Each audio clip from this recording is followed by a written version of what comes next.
একটা ভালো পিসি বানাতে গেলে যেরকম মাদারবোর্ড খুব ইম্পর্ট্যান্ট একটা জিনিস, তো সেরকম মাদারবোর্ড বিভিন্ন ক্যাটাগরির পাওয়া যায়।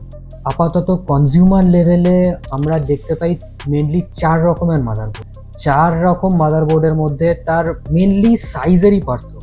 যত মাদারবোর্ডের সাইজটা বড় হবে তেমনি তাতে ফিচার্স, কানেক্টিভিটি এগুলো একটু তো বেশি থাকবে। স্ট্যান্ডার্ড যে মাদারবোর্ডের সাইজগুলো আমরা পাচ্ছি সেই 4টে ক্যাটাগরি হলো E-ATX, ATX, M-ATX, Mini-ITX।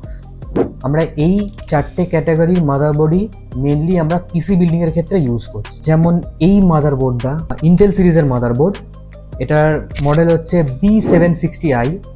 এটা একটা Mini-ITX মাদারবোর্ড। এই মাদারবোর্ডটা হচ্ছে ইন্টেলের LGA 1700 সকেটের ওপর বেস আছে। এটা DDR5 মাদারবোর্ড। মাদারবোর্ডের দাম আমার পড়েছে 24,000। এইটুখানি একটা মাদারবোর্ড 24,000 টাকার দাম। আমরা আনবক্সিং দেখবো এই মাদারবোর্ডটা।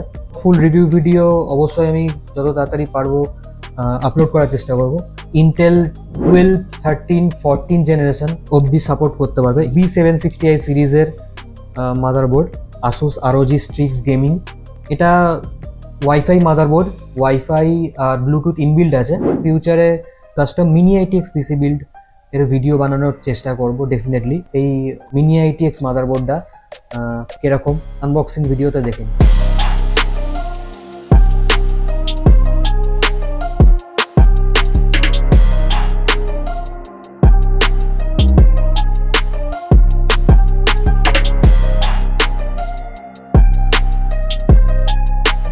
বক্সের ভেতরে যদি আমরা দেখি কিছু আছে, ভেতরে আছে, ভেতরে পাচ্ছি আমরা একটা থার্মাল প্যাড। হেটসিঙ্কগুলো বা বিভিন্ন ক্যাপাসিটারগুলোকে ঠান্ডা রাখার জন্য এরকম টাইপের থার্মাল প্যাড ইউজ হয়। এইটা আছে M.2 NVMe স্টোরেজ ইনস্টল করার জন্য যে স্ক্রুগুলো দেওয়া হয় সেই স্ক্রুগুলো আছে এখানে। এছাড়া আছে এটা ওয়াইফাই অ্যান্টেনা, ব্লুটুথ আর ওয়াইফাই রেঞ্জটাকে খুব ভালোভাবে মেনটেন করার জন্য অ্যাকচুয়ালি এই ওয়াইফাই অ্যান্টেনাগুলো দেওয়া হয়। এটা খুব ভালো কোয়ালিটির অ্যান্টেনা দিয়েছে।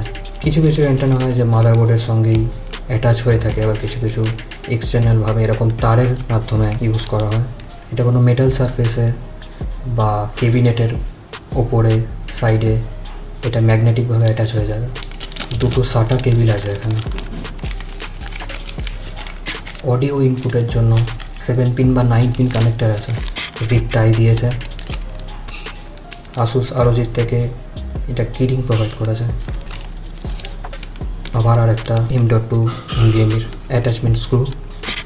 এটাও একটা অডিও ইনপুটের 9 পিন একটা কানেক্টার আছে। এটা সম্ভবত এক্সটার্নাল ডিভাইসের জন্য।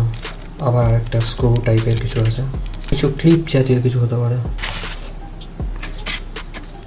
মাদারবোর্ডের ম্যানুয়াল, ওয়েলকাম গেমিং কার্ড, কিছু স্টিকার্স।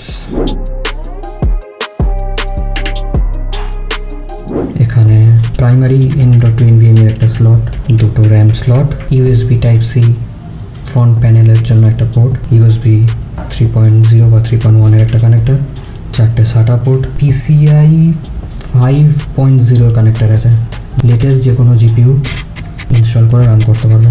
এখানে আছে 24 পিন কানেক্টর, সিপিউর জন্য 8 পিন কানেক্টর, CPU ফ্যান আর চ্যাসিস ফ্যানের জন্য 3টে 4 পিন PWM কানেক্টর দিয়েছে, 3 pin ARGB, 4 pin RGB, DDR5 এর র্যাম লাগছে এখানে। যদি আমরা IO পোর্ট দেখি, এখানে ইনবিল্ড IO শিল্ড, এখানে একটা HDMI পেয়ে যাচ্ছি, এখানে একটা DP পোর্ট পেয়ে যাচ্ছি, এখানে USB 2.0 পোর্ট আছে, তিনটে আছে USB 3.1 এর, দুটো USB C 2.5 Gbps এর এখানে ইথারনেট পোর্ট পেয়ে যাচ্ছি, ওয়াইফাই 6E অ্যান্টেনা ব্লুটুথ আর ওয়াইফাইয়ের জন্য, রিয়ারে mic, line in line out.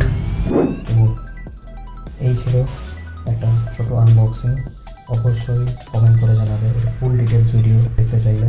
তাহলে চলো আপাতত এই পর্যন্ত, দেখা হচ্ছে পরের ভিডিওতে। বাই।